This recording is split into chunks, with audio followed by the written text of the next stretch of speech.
स्वागत छ तपाईलाई यस टेक क्युरियोसिटी च्यानलमा। आज म तपाईहरुलाई क्यानभाबाट कसरी सजिलै युट्युब थम्बनेल बनाउन सकिन्छ भन्ने कुरा देखाउने छु। यो तरिका सबैको लागि सजिलो छ अनि तपाईले आफै थम्बनेल बनाउन सक्नुहुनेछ। यो भिडियो हेरिसकेपछि तपाईले आफ्नो भिडियोको लागि आकर्षक थम्बनेल बनाउन सक्नुहुनेछ।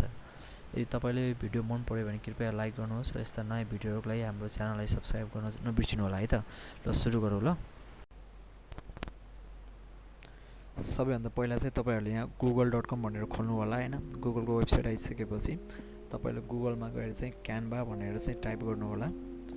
क्यानभा टाइप गरिसकेपछि तपाईले फर्स्टमा हेर्नुस् त www.canva.com भनेर देख्न सक्नुहुन्छ। यसलाई क्लिक गर्नु होला। साथीहरु म स्टेप बाइ स्टेप सिकाउँदैछु हजुरहरुको लागि है।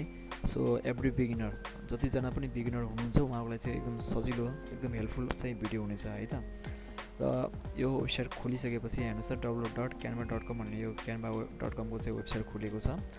र साथीहरु मैले चाहिँ यसमा अलरेडी नै जीमेल आईडी युज गरेर चाहिँ अकाउन्ट खोलिसकेको छु। लगइन त्यही आईडीबाट गरेको छु। हजुरहरुले पनि जीमेल आईडीबाट चाहिँ लगइन गर्नु होला। त्यसपछि सेकेन्डमा हेर्नुस् त युट्युब थम्बनेल भनेर देख्न सक्नुहुनेछ। यसलाई क्लिक गर्नु होला। क्लिक गरिसकेपछि तपाईको राइट साइडमा चाहिँ एउटा व्हाइट पेज हैन ब्ल्याङ्क पेज देख्न सक्नुहुन्छ यो। र लेफ्ट साइडमा चाहिँ जति पनि थम्बनेल फ्री स्याम्पल फ्री र अर्को तपाईको पेड भर्जन दुईटै तपाईले यहाँ देख्न सक्नुहुन्छ। यो सबै चाहिँ क्यानभामा अलरेडी अवेलेबल भएको डिजाइनहरु हो। अनि अर्को कुरा चाहिँ तपाईलाई अब कुन चाहिँ थम्बनेल चाहिएको कुन चाहिँ क्याटेगोरीमा हैन ब्लगमा चाहियो कि एजुकेसनमा चाहियो कि फुडमा चाहियो कि ट्राभलमा चाहिएको हो कि हैन अरु पनि धेरै क्याटेगोरी छ। पोडकास्टको लागि चाहियो कि गेमिङको लागि चाहिएको अब जे रिलेटेड चाहिएको त्यो क्याटेगोरी चाहिँ तपाईले चुज गर्नुपर्ने हुन्छ। अब फर एक्जाम्पल मलाई अब डेली ब्लग चाहियो भने मैले डेली ब्लगलाई क्लिक गरे त्यो रिलेटेड तपाईको थम्बनेल आउँछ हैन।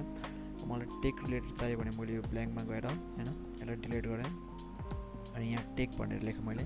त्यसपछि तपाईको टेक रिलेटेड मात्र आइपुग्छ हैन। अब मैले फुड लेखे भने फुड रिलेटेड मात्र थम्बनेल आइपुग्छ हैन। सो कुन चाहिँ क्याटेगोरीमा तपाईलाई थम्बनेल चाहिएको त्यो चाहिँ चुज गर्नु होला। फर एक्जाम्पल मैले अब टेक रिलेटेड मलाई चाहिएको भने मैले टेक भनेर इन्टर गरे। सो टेक रिलेटेड सबै तपाईको स्याम्पलहरु आयो हैन। यसमा तपाईको फ्री भर्जन पनि यसमा इन्क्लुड छ अर्को पेड भर्जन पनि इन्क्लुड छ। अब पेड भर्जन फ्री भर्जन कसरी चिन्ने भन्दाखेरि पेड भर्जन स्याम्पलमा चाहिँ तपाईले यहाँ प्रो भनेर देख्न सक्नुहुन्छ। हो यो चाहिँ तपाईको पेड भर्जन हो। यो चाहिँ तपाईले क्लिक नगर्नु होला।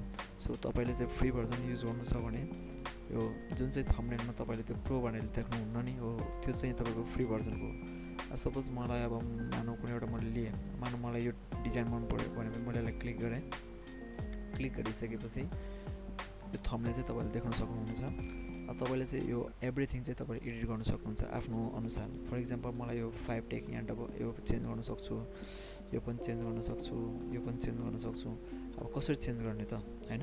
अब फर एक्जाम्पल मलाई यो चेन्ज गर्न छ भने मैले डबल क्लिक गरे त्यसपछि टाइप गरे मलाई के चाहियो त्यो मैले टाइप गरे 5 बेस्ट गेमिङ जुन टेक्स्टमा एडिट गर्नुस् त्यहाँ डबल क्लिक गरेर यसरी टाइप गर्नु होला है त। बेस्ट गेमिङ ल्यापटप इन 2025 भने मैले अब हेर्नुस् त टेक्स्ट ठुलो भयो। अब टेक्स्ट सानो कसरी गर्ने त भन्दाखेरि फेरि त्यो टेक्स्टमा डबल क्लिक गर्नुस् कन्ट्रोल ए गरेर सिलेक्ट गर्नुस् अनि यहाँ साइज छ हेर्नुस् त डिक्रिज प्लस भनेको इन्क्रिज। सो डिक्रिज गर्नुस् चट्टो मिल्यो हेर्नुस् कति राम्रोसँग मिल्यो हैन।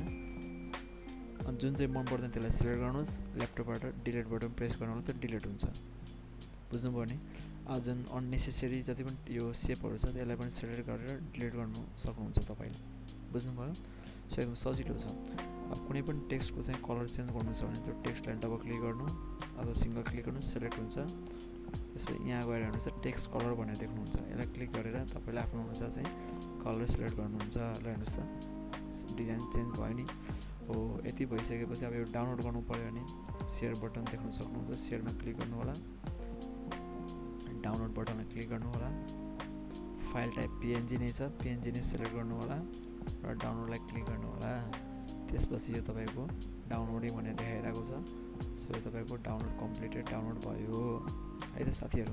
सो म आशा गर्छु यो भिडियो चाहिँ तपाईहरुलाई एकदम हेल्पफुल भयो र हजुरले पनि एकचोटि ट्राई गर्नु होला र हाम्रो च्यानललाई चाहिँ यस्तै भिडियो हेर्नको लागि चाहिँ सब्स्क्राइब गरिदिनु होला है त। हस् धन्यवाद।